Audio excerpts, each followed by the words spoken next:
नमस्कार रसिक प्रेक्षक बांधवांचे लेखणी शास्त्र न्यूजमध्ये हार्दिक स्वागत आहे। उपविभागीय अधिकारी कार्यालयासमोर भाई महेंद्र वानखडे यांचे 4 दिवसापासून आमरण उपोषण।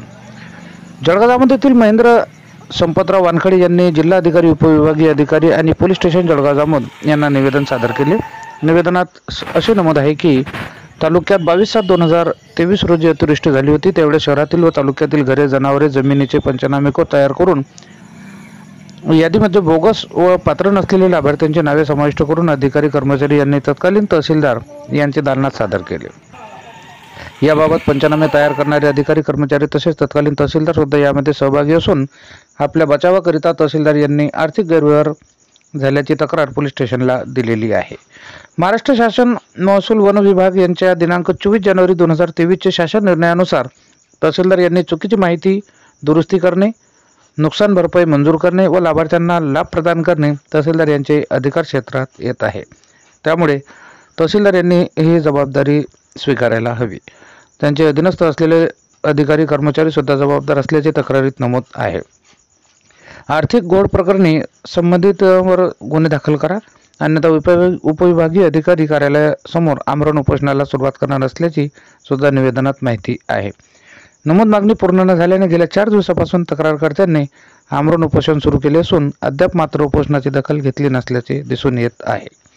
लेकरशास्त्र न्यूजसाठी सौ सरला राजेंद्र ससाने यांची रिपोर्टिंग। जय हिंद, जय संविधान। माझं म्हणणं असं की जे 2023 मध्ये अतिवृष्टी झाली, त्या अतिवृष्टीमध्ये लोकांचे घर वाहून गेले, शेती सोडून गेली, जनावरं मेले।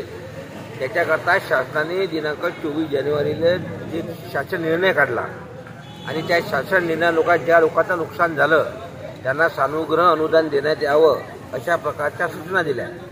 त्या सूचनामध्ये तहसीलदार हे जबाबदार राहतील, तहसीलदाराची सर्वोच्च जबाबदारी राहील अशा प्रकारच्या सूचना आहेत। तहसीलदारांनी त्याच्या कर्तव्यपालनात कुचराई करून, कुचराईच नाही तर तहसीलदार स्वतःच्या सहभागी आहेत, त्याच्यामध्ये अनियमितता आढळली। त्याच्यामध्ये जे लोक पात्र आहेत त्याचे नाव डावलून त्यांना लाभ भेटला नाही, परंतु जे लोक पात्र नाहीत अशा लोकांची नावाची यादी करून शासनाची फसवणूक केली व बोगस लाभार्थी दाखवून अनुदान लाटलं। त्याच्यामध्ये प्रचंड भ्रष्टाचार झाला। भ्रष्टाचारामध्ये फक्त काही लोकांवर कारवाई करण्यात आली, तर थेट लोक दोषी नाही आहेत, सर्वच लोक दोषी आहेत। त्याच्यामध्ये तहसीलदारही दोषी आहे, उपविभागाधिकारी दोषी आहेत, सर्वच लोक दोषी आहेत। कारण शासनाच्या निर्णयामध्ये प्रांताधिकारी यांच्याशी विचार विनिमय करून तहसीलदारांनी यादी मंजुरात करावी अशा प्रकारच्या सूचना आहेत।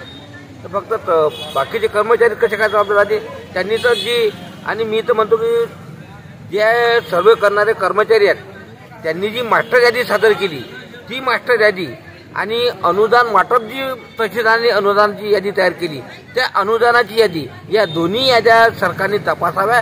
त्याच्याकरता SIT समिती गठीत करावी आणि त्या SIT समितीमार्फत जो निष्कर्ष निघेल त्या निष्कर्षानुसार कारवाई करण्यात यावी, एवढं माझं म्हणणं आहे। आणि यापुढील भूमिका काय राहणार आपली? यापुढील भूमिका लढा चालूच राहणार आहे, कायम राहणार। जोपर्यंत शासनाच्या निधीचा अपहार झाला, ही वसुली होत नाही तोपर्यंत माझा लढा सुरूच राहणार।